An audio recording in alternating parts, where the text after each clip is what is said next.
wa yassir li amri wahlul 'uqdatam min lisani yafqahu qawli amma ba'du. Assalamualaikum warahmatullahi wabarakatuh.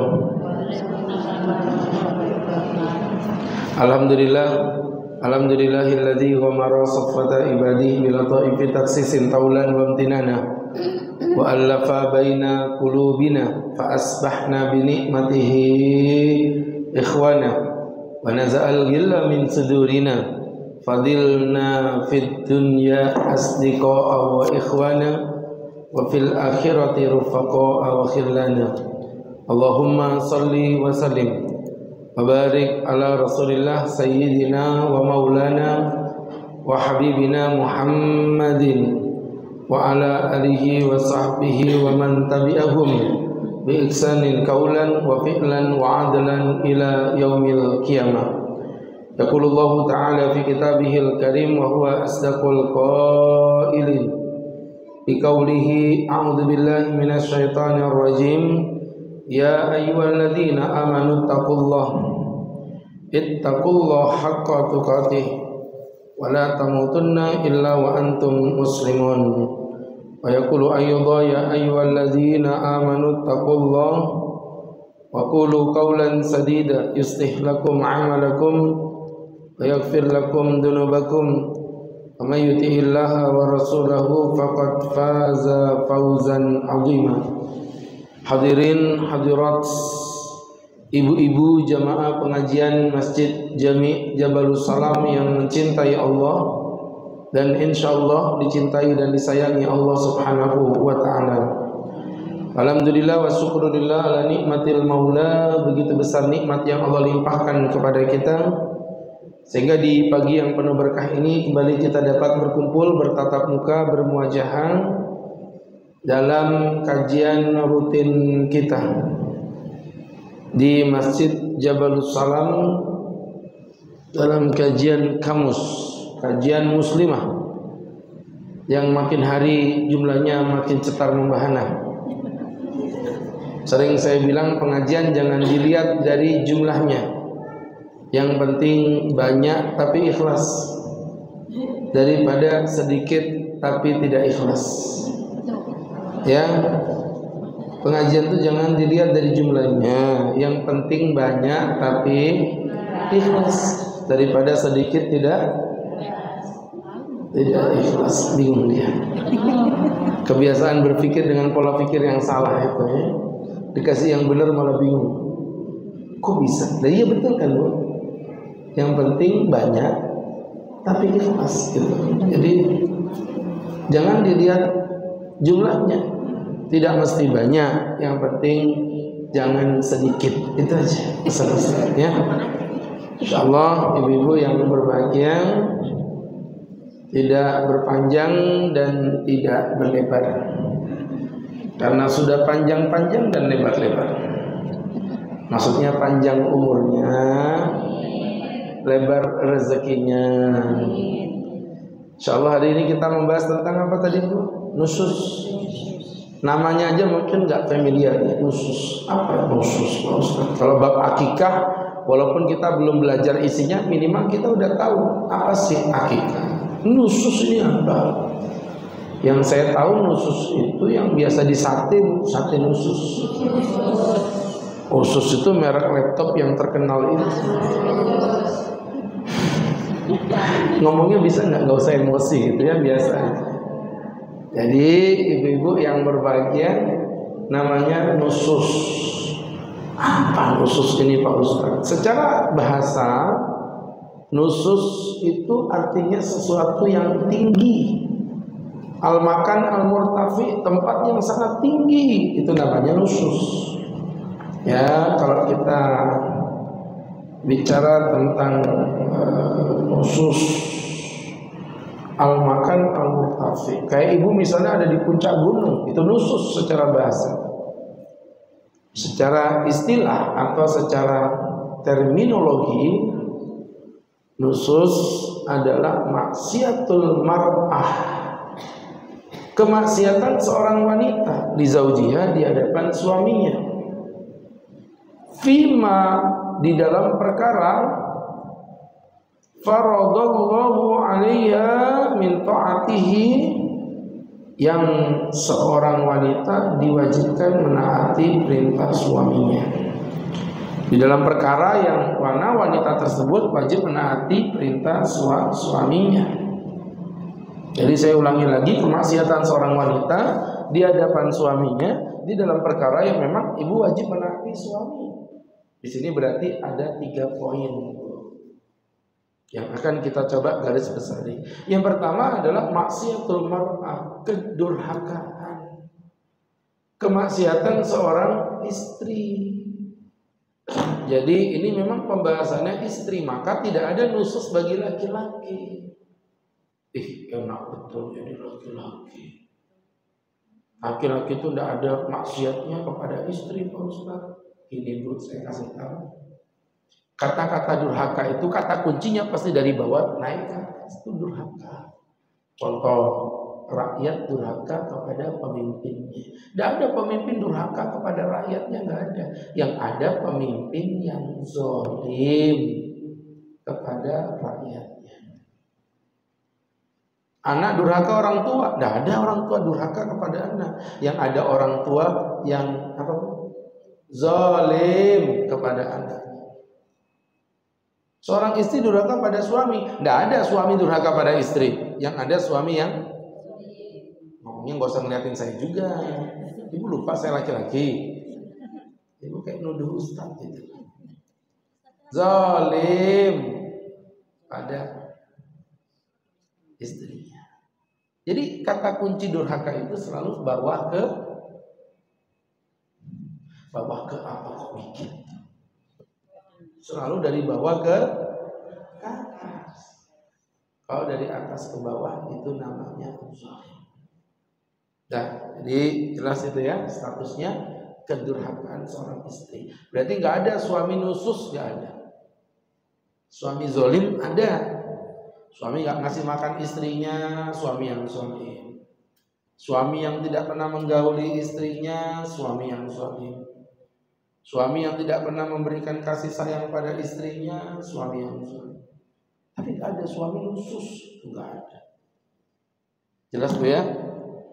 Poin pertama, kemaksiatan seorang wanita. Yang kedua, di hadapan suaminya.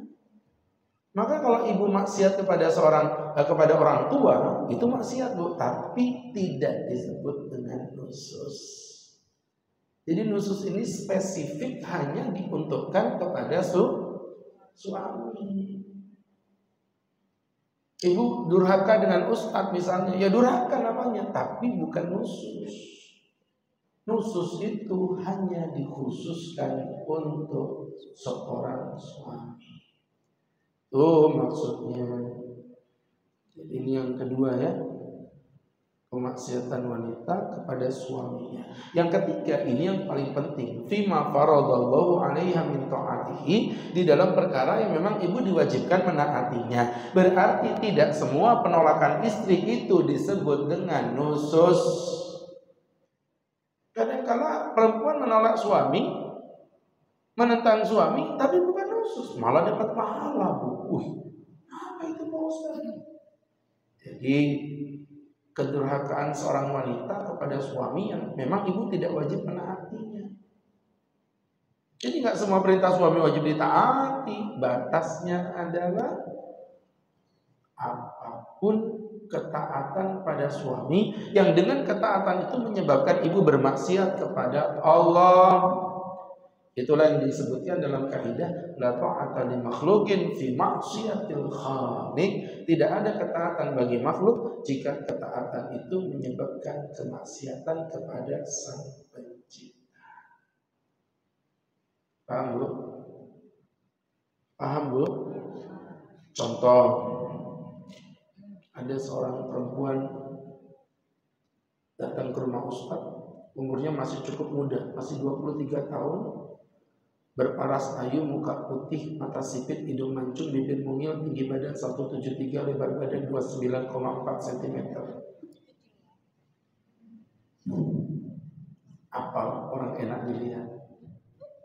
Kalau kayak gini nih yang malas Ustaz lihat. apa yang terjadi? Bu, datang ke rumah dia curhat, Pak Ustadz, saya mohon restunya. Oh, mau nikah ya, karena masih muda kan. Saya bukan mau nikah Pak Ustadz, saya mau bercerai. Masih 23 tahun mau cerai. Ya Pak Ustadz. Kenapa? Nikah itu gak selalu enak Mbak, yang sabar Mbak. Wah, Ustadz nasihatin macam-macam. Pak Ustadz, saya dipaksa suami untuk buka jilbab. Oh, gak bisa. Tapi ini perintah suami Pak Ustadz. Gak bisa. Saya dibilang istri durhaka Pak Ustadz. Gak urus. Mau dicerai Pak Ustadz, biarin. Yang penting kamu tidak minta cerai. Kalau dia mau cerai kamu, itu urusan dia dengan Allah. Yang penting kamu gak minta cerai. Tapi gimana dengan nasib saya? Mbak, kamu menikah karena Allah, berceraimu juga karena Allah. Gak mungkin Allah membiarkan kamu terlunta-lunta. Allah akan kirim laki-laki yang lebih baik. Kamu jangan takut. Kalau gak ada yang mau, aku yang nikahkan. Aku yang nikahkan kamu. Dengerin. Oh, suudon aja bawaan. Aku yang nikahkan kamu. Jadi Masya Allah, ibu yang berbahagia. Maka kembali dari apa yang Ustaz jelasin tadi, tuh ya, hanya kalau perintahnya bertentangan syariat tak bisa. No. Walaupun suami yang nyuruh Pak Ustaz, iya, mohon maaf, wanita diajak berhubungan suami istri wajib untuk mau. Tapi, kalau ternyata suami ngajaknya melakukan hubungan suami istri di saat ibu sedang datang bulan, ajak berhubungan suami istri, mohon maaf, tapi melalui korupsi lewat belakang. Berhubungan suami istri tapi korupsi.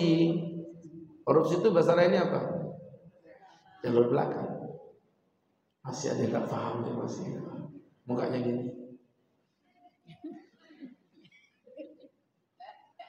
Artinya melakukan hubungan dari belakang, melakukan hubungan melalui dubur, melalui anus, maka hukumnya ibu wajib untuk menolak. Tapi dipaksa Pak Ustaz, say no to that. Sekali tidak, tetap tidak. Dipaksa, lari. Dikejar, tak minta tolong. Ketemu Pak RT, kenapa Bu? Aku mau diperkosa. Kata RT, ini rakyat tuh udah gila-gila semua. Jadi ibu-ibu yang berbahagia, yang dimuliakan Allah, tuh begitu ya. Kalau kita ambil pelajaran dari apa yang Ustaz jelaskan, teman-teman yang berbahagia, maka perempuan di sini tidak wajib menaati perintah suami, dan suami tidak bisa berdalih ini perintah suami wajib kamu taati. Betul, wanita wajib menaati perintah suami, tapi ada syaratnya. La ta'ata li makhluqin fi maksiatil khaliq. Tidak ada ketaatan bagi makhluk jika itu bermaksiat kepada Sang Pencipta. Paham Bu? Jadi ibu-ibu yang berbahagia, kalau bermaksiat kepada Sang Pencipta, maka ibu wajib untuk menolaknya. Ya, dan itu tidak disebut sebagai durhaka. Ya, teman-teman yang dimuliakan Allah. Dah, maka dari situ ketemu sudah nusus itu intinya perempuan yang melawan suami, padahal ibu itu wajib taat. Nah, dalam hal yang taat itu apa taat? Satu, yang sifatnya wajib. Contohnya apa? Suami bilang, "Dek, kamu pakai jilbab, itu wajib." Maka ibu wajib untuk menaatinya. Kalau tidak berarti nusus. Dua, perkara yang bersifat sunnah. Apa contohnya sunnah? Dek, ada apa Mas? Ayo kita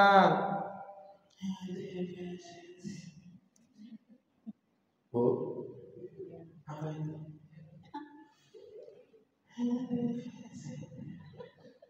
Maka itu juga iya.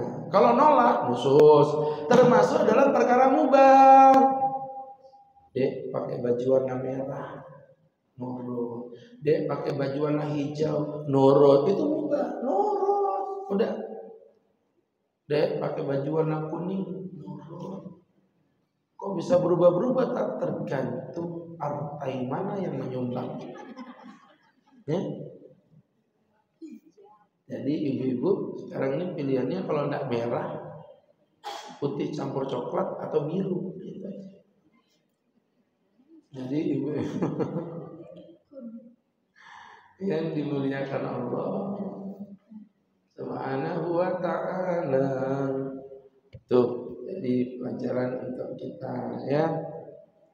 Kalau sudah begini berarti juga wajib. Jadi perkara apa tadi Bu? Wajib, sunnah, mubah. Yang nggak boleh diikutin kalau suami nyuruh ibu perkara makruh atau perkara haram.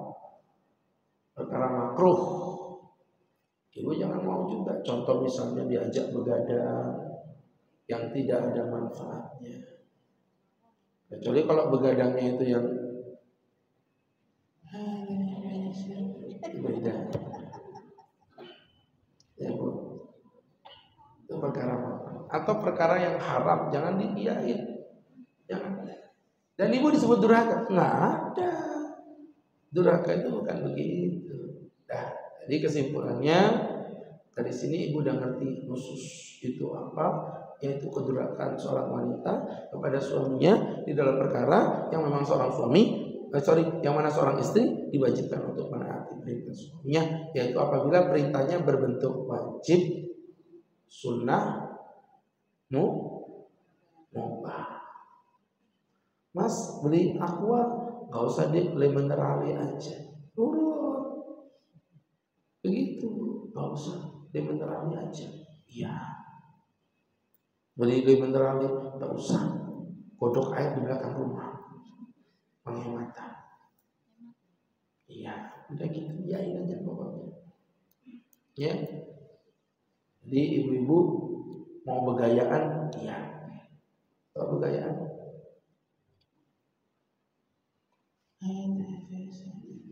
begayaan mau lewat pintu depan, pintu belakang, pintu atas, pintu bawah, silakan. Yang penting tepat posisinya di titik yang dituju. Itu aja. Udah, usah dibahas. Jadi teman-teman, ini masalahnya ekonominya keluar. Ya, seperti itu. Kemudian berikutnya hukum nusuzul mar'ah haram. Nususnya perempuan itu hukumnya haram. Boleh. Bahkan ini termasuk minal kabair, kumpulan dari dosa-dosa besar. Nah, ini ibu-ibu yang berbahagia, ini jadi pelajaran untuk kita bersama. Adapun dalil nusus ada di dalam surah An-Nisa ayat 34. Ya, surah An-Nisa ayat 34, di mana Allah Subhanahu wa taala berfirman. Dan ini satu-satunya ayat khusus. Wallati takhafuna nusuzahunna fa'idhuhunna wahjuruhunna fil madaji'. Dan para wanita yang kamu takutkan terjadinya nusus pada diri mereka, fa'idhuhunna, nasihati mereka, wahjuruhunna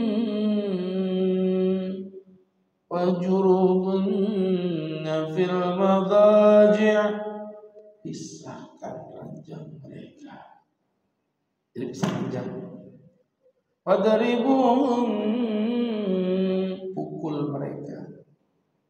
Nanti ada penjelasannya. Fa inna ta'nakum fala tabghu alaihinna sabila. Jika mereka menaatimu, maka janganlah kamu mencari jalan-jalan lain. Maksudnya mencari jalan-jalan lain artinya, mohon maaf, mencari-cari jalan untuk bisa tetap memukulin istri di saat sebenarnya istri itu tidak melakukan kesalahan. Inna Allah kana 'aliyan kabira. Sesungguhnya Allah zat yang maha tinggi lagi maha besar. Ibu yang berbahagia, perhatiin ini ayat khusus dan cuman ini aja di Quran, An-Nisa 4:34. Nanti kalau mau dibaca lengkapnya silakan dibaca kalau udah pulang aja ke rumah. Ustadz hanya ingin mengumpulkan poin-poinnya. Maka apabila perempuan itu menunjukkan tanda-tanda nusus seperti suka nolak omongannya suami, ngomongnya mulai kasar, suka bentak-bentak suami, ciri nususnya udah mulai kelihatan, apalagi udah mulai dekat sama mantan. Ciri-cirinya makin terlihat jelas ketika matanya sudah berkunang-kunang, bibir pecah-pecah, tenggorokan kering, susah buang air besar.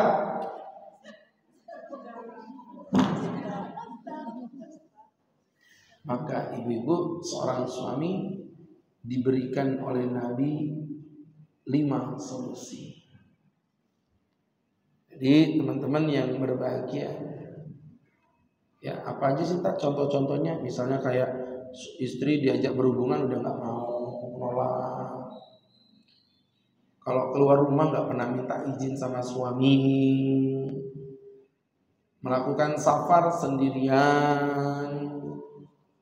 Maka berarti tanda-tanda nusus semakin jelas dan nyata. Apa yang kita lakukan? Ada 5 perkara. Apa saja Pak Ustaz? Ada 5.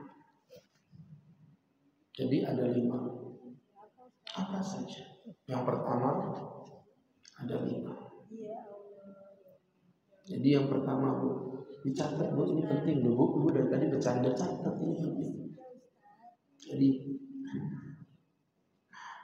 yang pertama,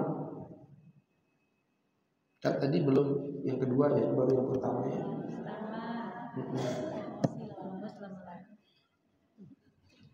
Saya ingin melihat batas kesabaran ibu sampai di mana. Yang pertama, ibu-ibu, itu yang pertama. Kemudian yang kedua, itu kan sudah saya sebutin. Oh, yang artinya, ngomong dong. Yang artinya dengan menyebut nama Allah. Itu kenapa sih kalau orang nerjemahin Quran kayak gitu ya? Yang maha pengasih lagi maha penyayang. Kenapa harus begitu?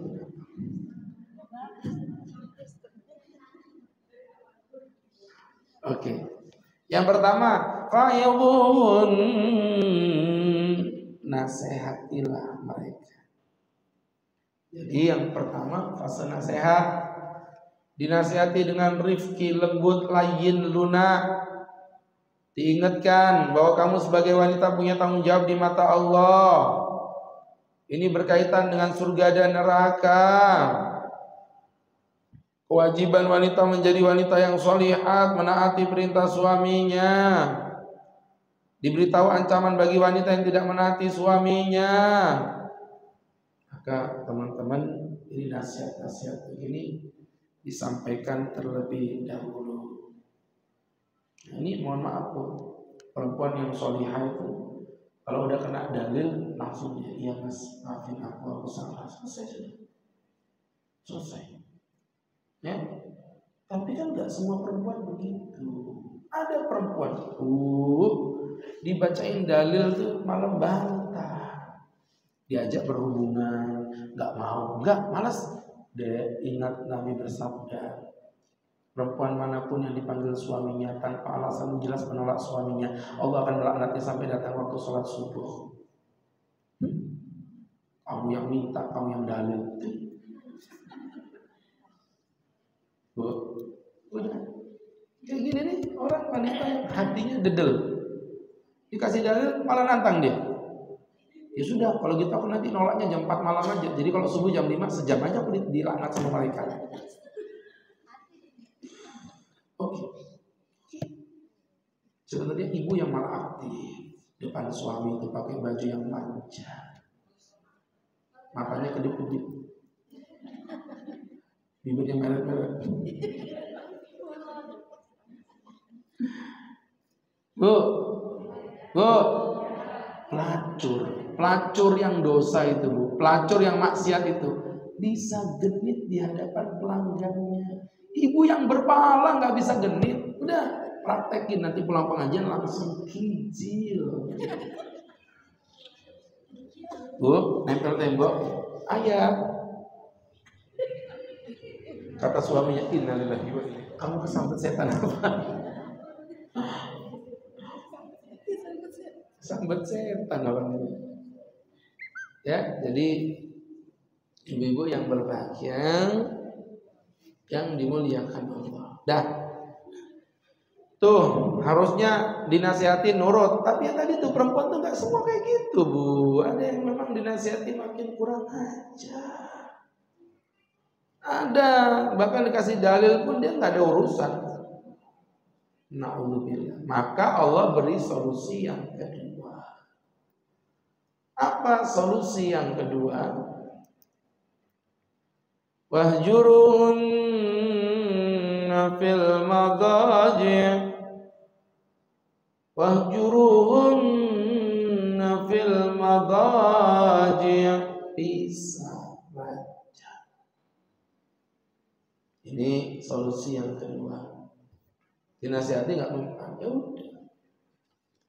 Orang yang begitu ya bisa aja. Maka teman-teman yang berbahagia memuliakan Allah Subhanahu wa ta'ala. Seranjang ini berkaitan dengan tidak berhubungan. Kata ibu, kalau ini sih bukan hukuman untuk istri kan. Ini malah hukuman untuk suami sendiri. Tergantung. Kalau ibu membayangkan istrinya satu. Nah kalau istrinya lebih dari satu, terus didoain loh ya. Iya, tidak digaul itu hukuman mestinya. Perempuan itu sadar bisa ranjang, artinya suami betul-betul tidak mau berhubungan. Ini udah maksudnya menunjukkan gitu lah. Aku ini marah sama kamu tuh, Dek. Maka ibu-ibu yang berbahagia untuk batasan hajar. Hajar itu boikot, tidak berhubungan itu sampai berapa lama? Ada dua pendapat di sini. Pendapat yang pertama mengatakan hajar itu maksimalnya 4 bulan. Boikot hubungan seksual tadi itu maksimalnya 4 bulan. Maka lebih dari 4 bulan nggak boleh. Itu menurut pendapat Imam Malik. Tapi pendapat ini lantas dibantah oleh mayoritas ulama. Di mana mayoritas ulama, ibu-ibu yang berbahagia, itu justru mengatakan lebih dari 4 bulan juga boleh. Kenapa sih Pak Ustadz kok terjadi perbedaan seperti ini? Jadi Imam Malik itu, Bu, dia mengkias ada yang namanya ilah. Ibu pernah dengar kata-kata ilah?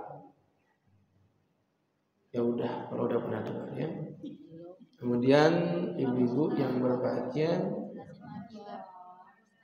tak bisa udah lewat malas ya.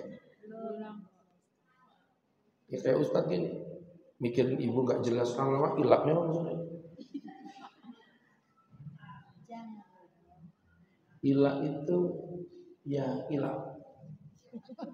Jadi ilah itu dia semacam ini loh, ilah. Dia mengandung ilah. Ada suami marah-marah ke istrinya. Dia mau cerai, tapi dia nggak mau cerai, karena dia masih cinta. Maka dia mengilah istrinya. Apa yang dilakukannya? Demi Allah, aku tidak akan menggauli kamu lebih dari 4 bulan.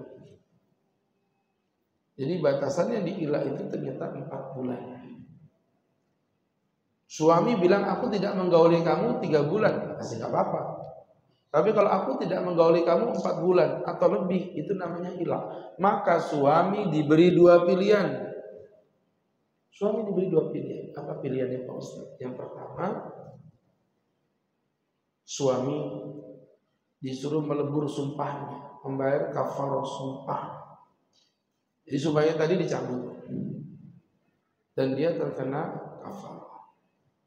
Tapi kalau ternyata, mohon maaf ibu-ibu yang dimuliakan Allah Subhanahu wa taala, dia tidak mau menggugurkan sumpahnya. Saya tetap pokoknya bersikukuh 4 bulan tidak akan menggauli istri saya. Selesai. Maka nanti hakim, pengadilan atau negara memiliki kekuatan hukum untuk menceraikan atau memaksa suaminya untuk bercerai dengan istrinya. Ibu ngerti apa hikmahnya? Hikmahnya perempuan tidak boleh dianggurin lebih dari 4 bulan. Ada suami gitu, istrinya dianggurin, dibilang istri tapi nggak dinafkahi, dibilang istri tapi nggak digauli, dibilang istri tapi nggak pernah seranjang. Ini namanya seperti engkau itu kayak menjadikan wanita itu kayak layang-layang. Makanya saya bilang kenapa perempuan itu nggak boleh main layang-layang, hanya laki-laki yang main layang-layang. Karena perempuan bukan layang-layang yang bisa kau lepas dan kau tarik sesuka hati.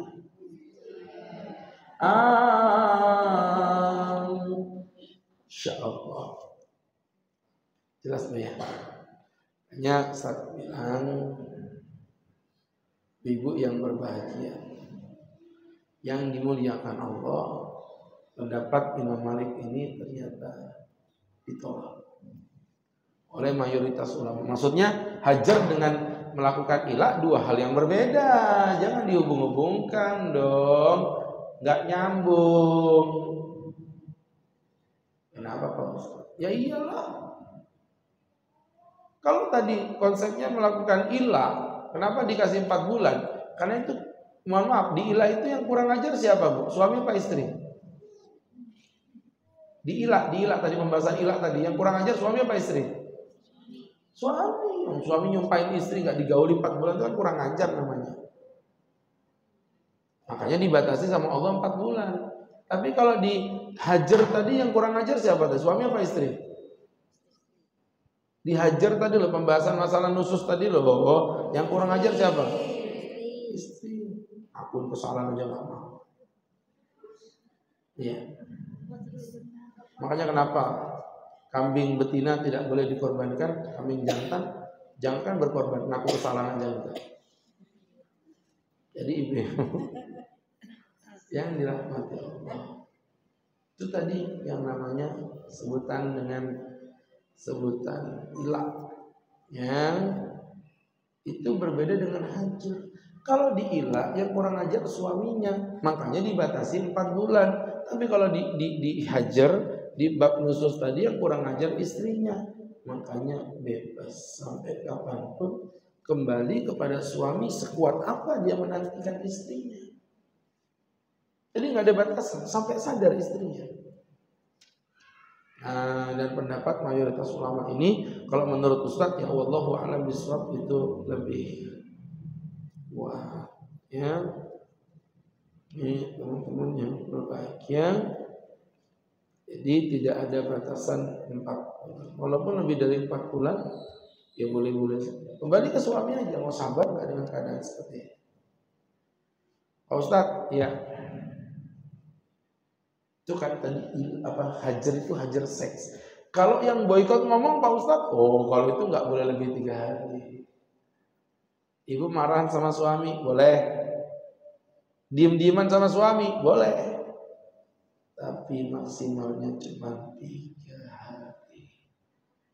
Rujuk pada atau penjelasan hadis, yang disampaikan Nabi Muhammad sallallahu alaihi wasallam dalam hadis sahih Bukhari Muslim. Nabi bersabda, la yahillu limri'in muslimin, tidak halal bagi seorang laki-laki muslim ayah jura akhahu, untuk memboikot ranjangnya fauqa salatati ayyamin, di atas 3 hari. Jadi orang diem-dieman itu cuma 3 hari. Ini mau sama suami, mau sama siapapun sama aja. Gak ada bedanya. Marah boleh, diem-dieman boleh, tapi 3 hari. Kenapa 3 hari Pak Ustadz? Hari yang pertama hatiku masih terluka. Hari yang kedua biarlah aku mencoba mengobatinya. Hari yang ketiga biarlah luka ini mengering seperti sedia kala.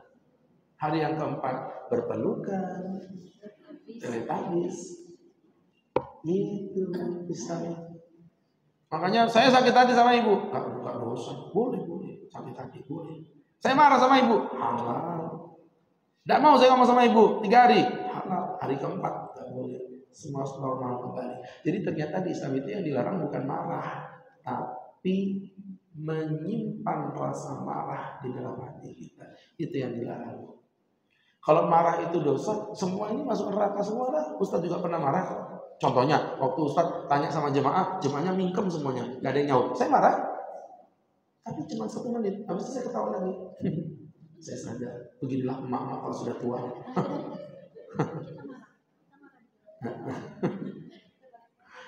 Saya gak tanya tuh. Jadi teman-teman yang berbanyak ini mikirnya kenapa sih kok kayak nembak-nembak gitu ya. Jadi yang dimuliakan Allah Subhanahu wa taala, marah itu boleh. Yang enggak boleh itu apa tadi? Merawat marah. Itu yang tidak diperbolehkan. Baik. Teman-teman yang dimuliakan Allah Subhanahu wa taala.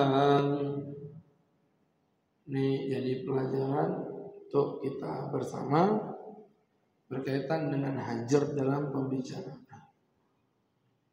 Clear ya sudah ya? Diam-diaman. Tapi jangan lebih dari 4 hari, 3 hari tadi Bu. Karena diam-diaman itu kalau kelamaan malah jadi masalah.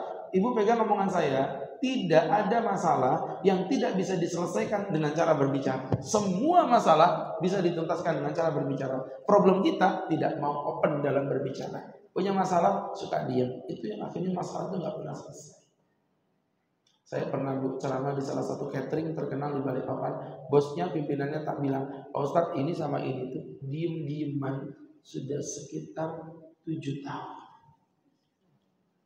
Ya Allah, kok kuat ya. Saya dudukkan. Kamu sebutin kekurangan dia dan kamu diem, tidak boleh bantah.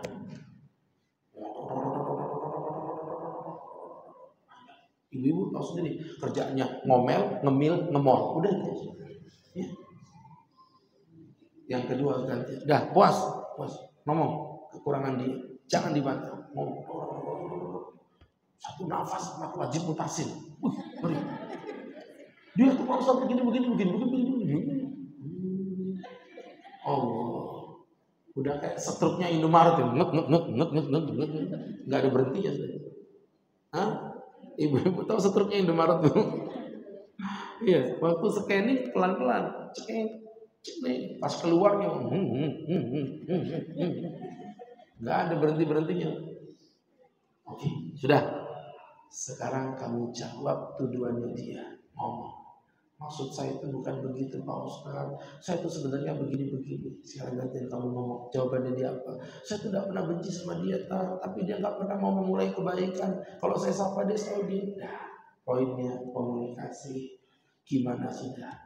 Rasa benci kalian 7 tahun itu udah jadi neraka yang siap membakar kalian berdua. Sekarang saatnya hapus neraka itu. Bismillah. Kalian nggak deket nggak apa-apa, tapi jangan menyimpan rasa benci. Iya, saya nggak dekat sama ibu, nggak apa-apa. Tapi yang penting ibu jangan benci saya jangan benci ibu. Selesai, gitu aja tugasnya. Kita nggak harus soulmate sama sedunia ini, enggak. Soulmate dengan beberapa orang, oke. Tapi nggak boleh benci sama siapa-siapa. Ketemu, ngobrol, ketemu titiknya, masalahnya, clear. Akur, hanya dalam waktu 1 malam. Saya bilang, kenapa? Kemarin kamu tidak mau ngomong. Ya, kalau punya masalah ngomong. Ibu nggak suka sama suami, misalnya suami terlalu dekat sama mantannya, ngomong. Kok ngapain?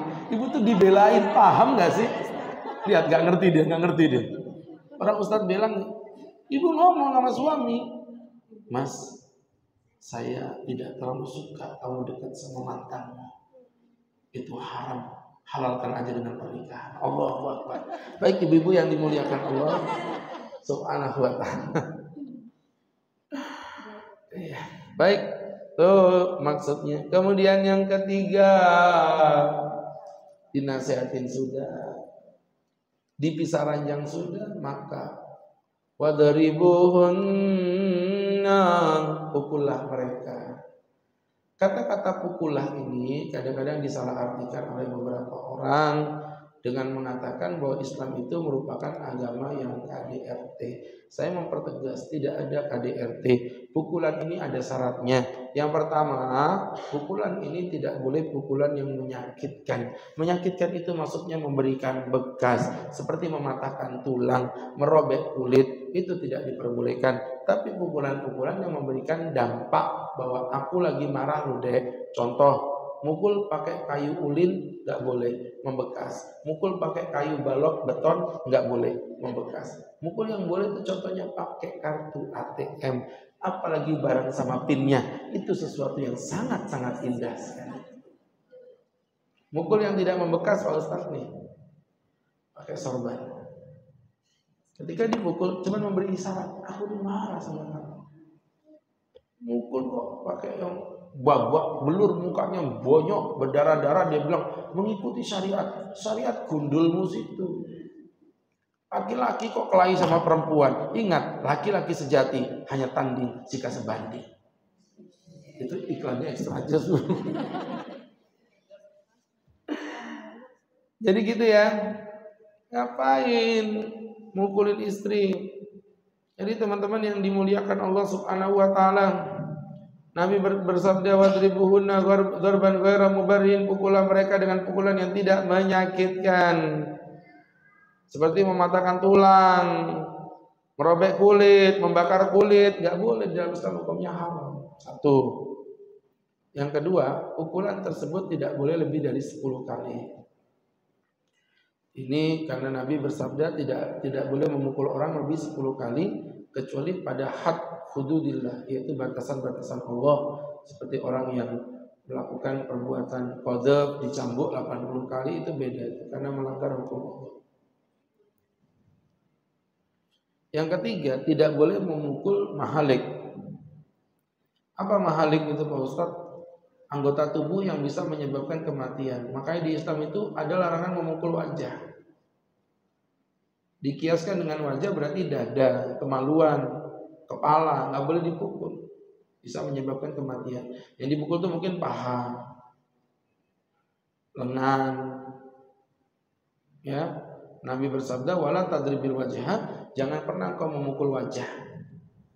Wala tuqabbih, dan janganlah kau menjelek-jelekkan istrimu walaupun jelek betulan.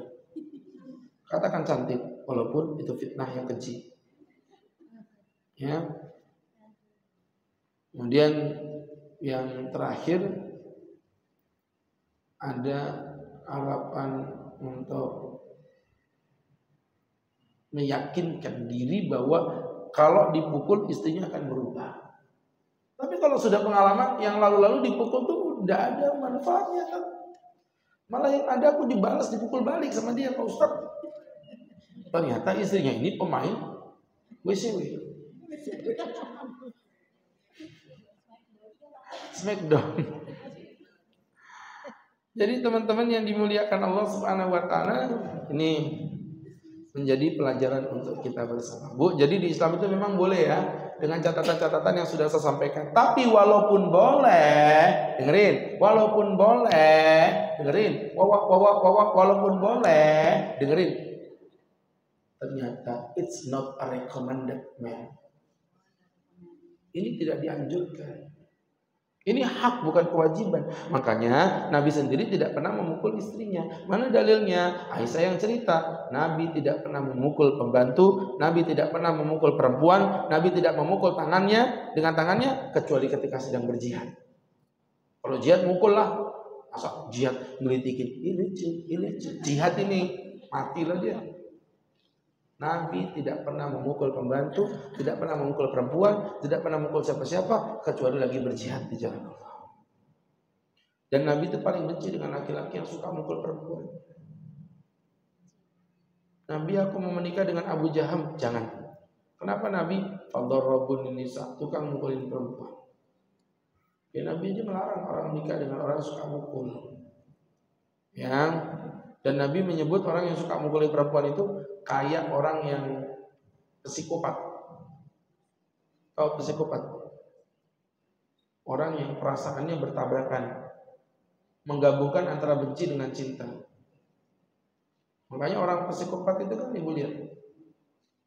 Misalnya suaminya psikopat, yang perempuan itu dibakar lah, ditusuk pakai pisau, tapi dia tetap sayang, digini-gini kan bu, istriku, tapi sambil pisau diginikan gores berdarah. Itu psikopat, namanya orang gila itu. Ibu-ibu yang berbahagia, Nabi menyebutnya psikopat. Mana Pak Ustaz? Nabi kok ngomong psikopat? Emang Nabi tahu psikopat? Nabi bilang gini bu, janganlah kamu mencambuk istrimu seperti cambukan seorang budak. Apa kamu tidak malu pagi kau cambuk, malam kau gauli? Ibu ngerti? Memukul itu benci apa cinta? Benci. Menggauli itu benci apa cinta? Berarti apa namanya? Menggabungkan benci dengan cinta apa namanya? Oke. Anggap aja nggak terjadi apa. Dah, selesai ya. Itu tadi ibu-ibu yang berbahagia namanya dipukul. Kemudian yang keempat masih belum berubah, namanya fase mediasi. Fab'athu hakaman min ahlihi wa hakaman min ahliha.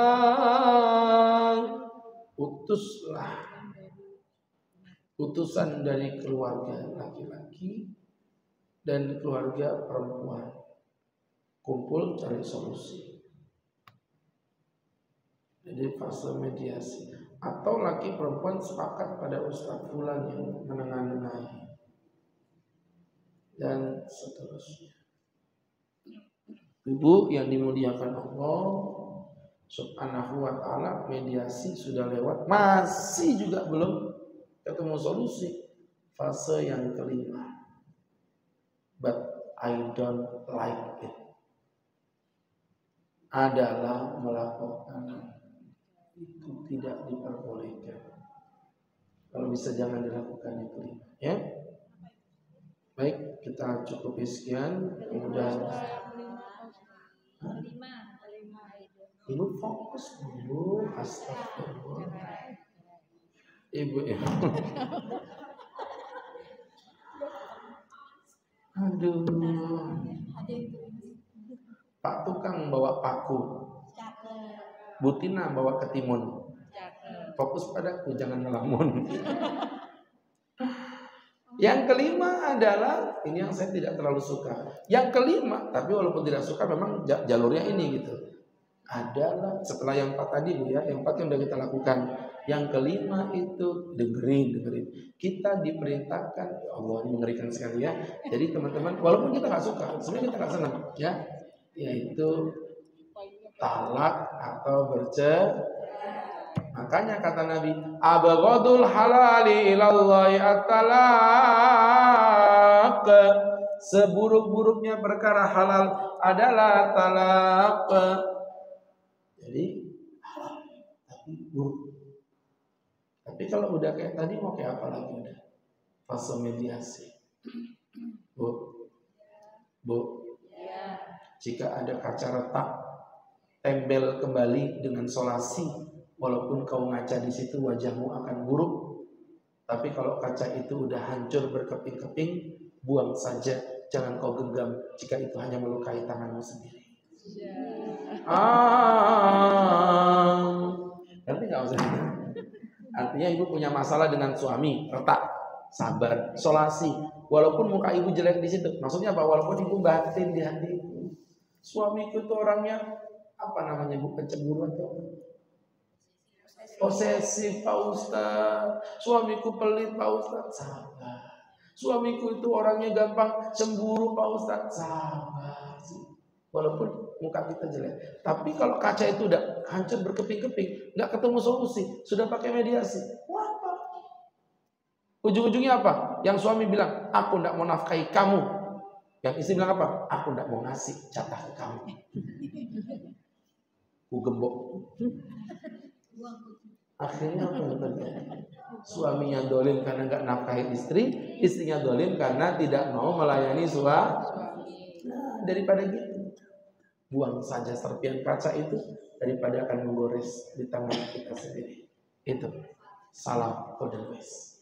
Ya, kenapa? Mudah-mudahan bermanfaat. Silakan bagi yang mau bertanya. Bab nusus dengan izin Allah sudah kita tuntaskan, dan ini luar biasa ya, satu bab yang mungkin sangat penting. Nanti kita lanjutkan tema-tema fikihnya bab talak, insyaallah. Ini yang kita bahas tadi yang terakhir, pembahasan yang cukup panjang Bu, panjang sekali, mungkin bisa sampai ya sekitar 24 tahun ya. Oh kelamaan. Mangga buat yang mau bertanya. Silakan ibu-ibu jika ada yang ingin bertanya. Silakan. Silakan.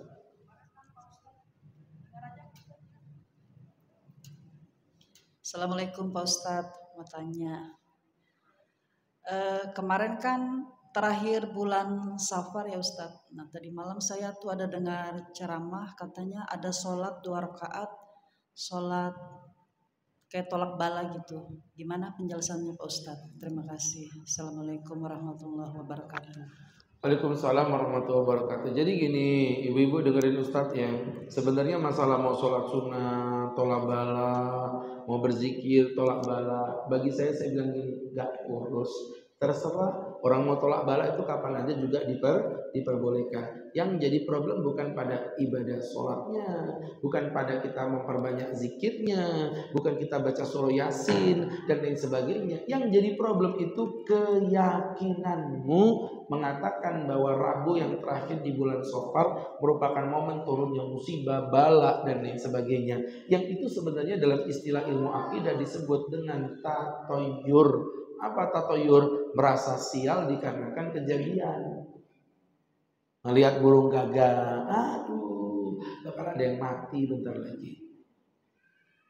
Bulan Suro, aduh, ini bulan yang penuh dengan kesialan.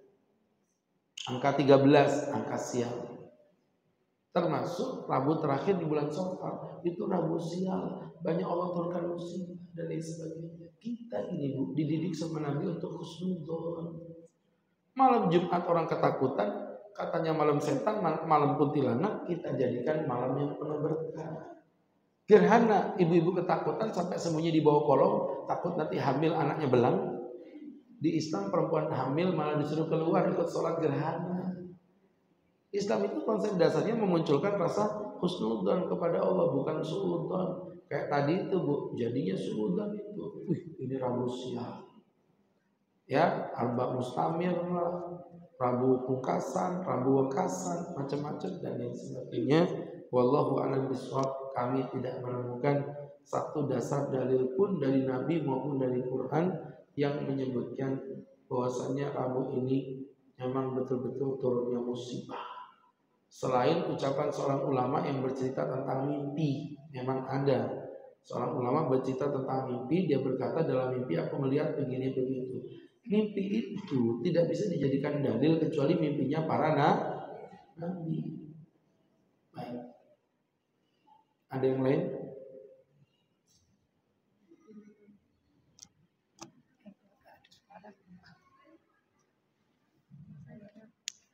Silakan, itu ada yang tanya itu. Gua aja ditanyain kapan pun enggak. Itu ibu dulu aja sudah. Ibu. Enggak apa-apa, yang kencang suaranya.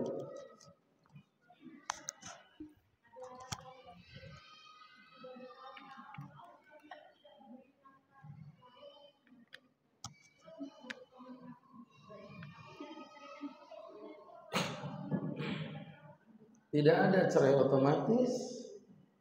Ya, suami nggak ngasih nafkah Pak Ustadz, ya. Nggak ada melakukan hubungan seksual, nggak ada ngomong apa-apa Pak Ustadz. Cerai tak yang enggak. Cerai itu hanya muncul dari mulut seorang suami atau menggunakan ketetapan hakim. Jadi itu akan tetap jadi istrinya selama-lamanya, selama istrinya belum menceraikan suaminya belum menceraikan istrinya, atau istrinya yang menggugat ke pengadilan dan pengadilan membenarkan gugatannya. Oh iya, enak aja cerai otomatis. Gimana cerai otomatis? Dipikir motor bisa metik, nggak bisa.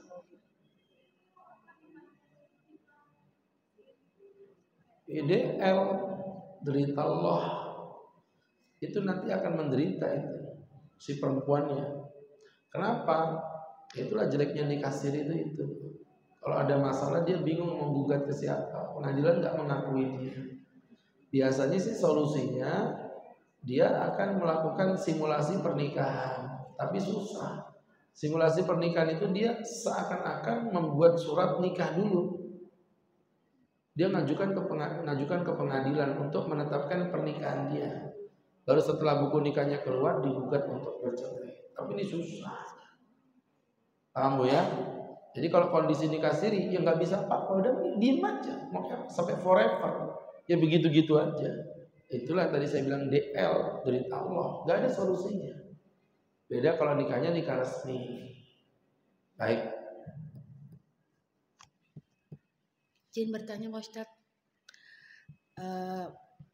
seorang anak itu kan harus berbakti pada orang tua. Ini ada seorang anak karena melihat ibunya berselingkuh, dia tetap menjalankan kewajibannya sebagai anak, tapi dia kurang respek dengan ibunya. Apakah dengan sikap anaknya itu berdosa Pak Ustadz? Baik, anaknya marah karena ibunya melakukan perbuatan zina. Kemudian anaknya tersebut yang masih ngasih nafkah normal, tapi dia nggak respect dengan ibunya, ya itu sudah yang betul. Anak yang tadi itu yang contoh yang betul sudah. Satu sisi dia tidak membenci ibunya, karena ada kan anak yang kayak begitu langsung dia nggak mau hubungan sama ibunya, nggak dikasih nafkah, nggak diapa-apain, ditelantarkan, itu salah. Karena kayak apapun tetap ibu Anda itu.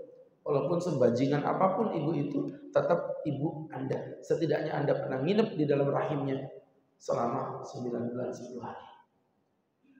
Tapi di satu sisi menunjukkan tidak respect, itu sebagai dakwah ngasih tahu ke ibunya kalau ini nggak baik-baik aja. Saya marah sama ibu karena ibu melakukan perbuatan yang diharamkan oleh Allah. Jadi kalau ada anak kayak tadi, itu sikap yang terbaik yang dia lakukan. Paham ya? Seperti itu. Wallahu a'lam bishawab. Ada yang lain?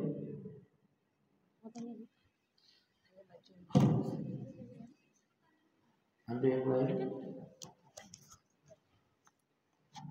Assalamualaikum warahmatullahi wabarakatuh. Assalamualaikum warahmatullahi wabarakatuh. Mewakili Ustadz. Katanya bagaimana kalau yang menolak itu suami? Menolak apa? Ngomong dulu nih.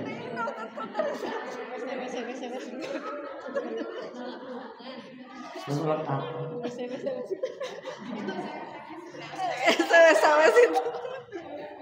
Orang ngomong menolak hubungan aja susah banget itu. Menolak berhubungan Pak Ustadz gitu. Baik. Jadi teman-teman yang berbahagia, saya kasih tahu Ibu. Bu. Yang paling tahu motor Honda itu siapa, Bu? Ya pabrik Honda. Yang paling tahu motor Yamaha siapa? Ya pabrik Yamaha. Karena dia yang menciptakan. Yang paling tahu kita siapa, Bu? Kok suami Allah sembarangan aja. Yang tahu Honda, pabrik Honda. Yang tahu Yamaha, pabrik Yamaha. Yang tahu kita suami. Kok tak lempar botol beneran? Yang nyiptain kita siapa? Suami. Astagfirullah. Jadi yang paling tahu kita itu ya Allah. Makanya Allah melihat Bu di situ ternyata laki perempuan walaupun sama-sama manusia punya karakter yang berbeda. Seksnya wanita itu namanya seks touching. seks sentuhan. Perempuan itu Bu, mohon maaf ya, walaupun ibu ngelihat laki-laki seganteng apapun, mohon maaf ini saya terbuka aja karena ibu yang tanya kan, tidak akan ada rangsangan seksual apapun di dalam diri wanita itu selama belum ditouch. Kalau udah disentuh memang iya, tapi selama belum ada sentuhan, perempuan itu cenderung lebih aman mengendalikan diri. Itu berbeda dengan laki-laki, seksnya bukan seks touching, tapi seks Bluetooth. Do you know about Bluetooth? Walaupun tidak ada sentuhan, asal koneksi data sudah akan terjadi transfer data. Oh ya, jadi ibu-ibu yang berbahagia, mohon maaf, ibu kalau lihat cowok wangi, ibu paling ngelihat tapi belum tentu tertarik. Laki-laki beda Bu, bau parfum aja udah pas noleh ke belakang neneknya sendiri, astagfirullah. Nah, saya kasih tahu ibu, gitu ya, saya kasih tahu. Dari situlah rangsangan seks yang berbeda menghasilkan dua produk hukum yang berbeda. Kenapa laki-laki ketika meminta berhubungan perempuan haram menolak? Saya kasih tahu ke ibu. Mohon maaf ibu-ibu, rangsangan seksnya sudah mulai muncul. Walaupun belum ada sentuhan. Itu kalau sampai tidak dilampiaskan. Kuda yang mana? Kuda yang mana? Kuda yang putih berambut pirang. Janda yang mana? Janda yang mana? Bahaya. Lebih baik tercecer di rumah daripada tercecer di rumah sebelah janda. Itu maksudnya. Beda sama perempuan. Tak, suamiku menolak. Loh, mohon maaf. Kalau suami mohon maaf menolak, di Islam dikatakan dia punya hak, tidak ada masalah menolak. Kok ini nggak adil Pak Ustaz? Karena ibu nggak terdolimi. Selama ibu nggak disentuh, sebenarnya rangsangan seks wanita itu cenderung aman. Nah, kalau yang kurang ajar gini, suami kurang ajar tuh gini, diciumin, dipelukin, disayang-sayang, udah mulai meninggi, dia aku mau kerja ya, aku kurang ajar, gitu kan? Betul. Itu namanya suami nggak jelas.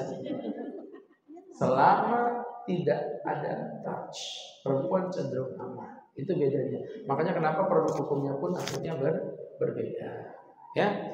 Jadi kalau laki-laki menolak memang tidak dosa. Tapi ingat, kan tadi dibatasi sama Nabi. Berapa tadi? 4 bulan.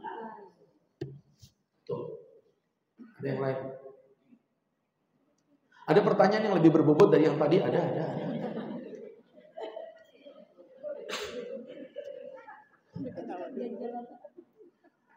Ada yang lebih berbobot? Silakan. Silakan. Saya mau jawab lagi, silakan.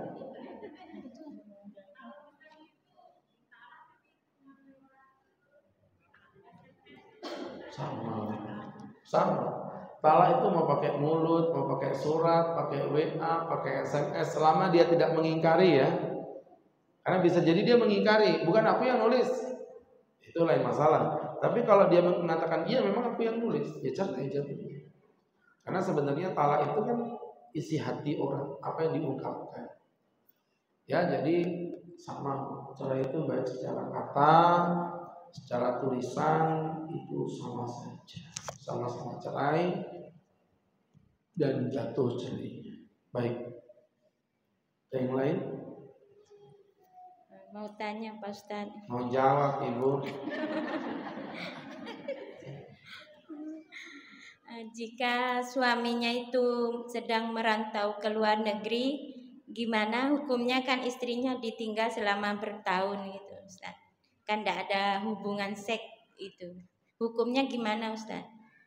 Belum tahu. Jadi gini maksudnya, suami pergi ke luar negeri sampai bertahun-tahun, gak ada berhubungan seks lebih dari 4 bulan Pak Ustaz. Terus gimana Pak Ustaz? Saya bilang derita Allah. Kenapa? Karena kan ibu yang menentukan, ibu ridho atau tidak. Sekarang gini aja pilihannya, suami ibu di luar negeri, gaji bulanannya 100 juta.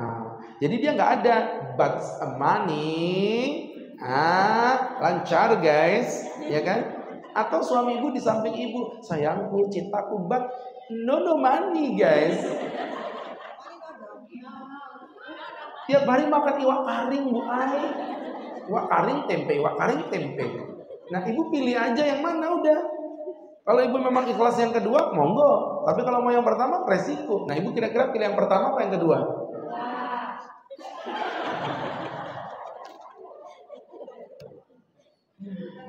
Jadi itu bentuknya pilihan dan resiko, Bu. Makanya kemarin ada yang lucu itu. Laki-laki dia bekerja di Balikpapan, istrinya kerjanya di Jogja. Si istri maksa suami untuk pulang ke Jogja, jangan kerja di Balikpapan, maksudnya biar kumpul. Tapi problemnya di Jogja si suami nggak punya kerjaan. Terus suami ini disuruh istrinya pergi ke Jogja. Terus sampai sana nggak ada kerja, digugat istrinya, kamu nggak punya pendapatan, aku nggak mau punya suami nggak punya pendapatan. Lah aku di Balikpapan kok nggak boleh, kayak apa sih? Nanti maksudnya ya resiko salahmu sendiri. Ya, semua itu ada resiko. Gak usah jauh-jauh lah. Saya tinggal di Balikpapan, istri saya di Balikpapan. Tapi kami gak ketemu pagi sampai malam kan biasa. Itu resiko dalam kehidupan seperti itu. Ya. Baik.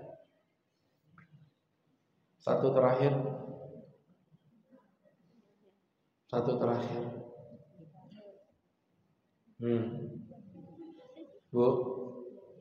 Bu, romantisan tapi gak punya duit, atau jaraknya jauh tapi banyak duit, pilih mana, Bu?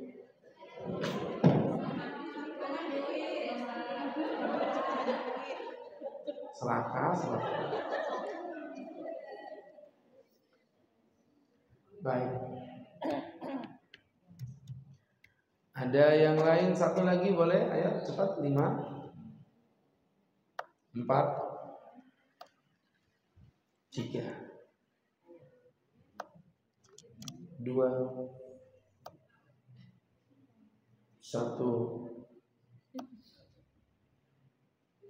0,99.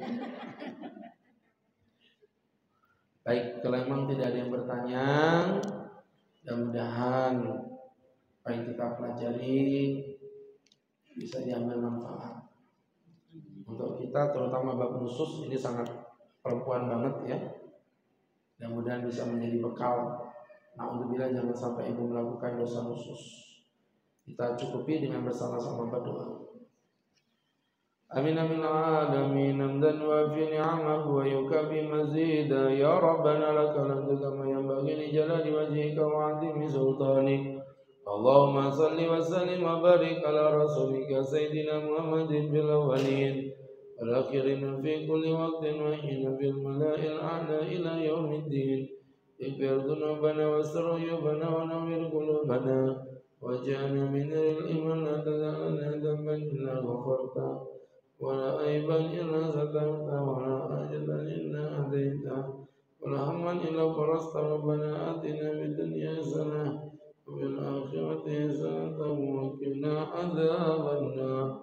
Rabbana sallallahu ala sayyidina Muhammadin nabiyil ummi wa ala alihi wa sahbihi wa sallam.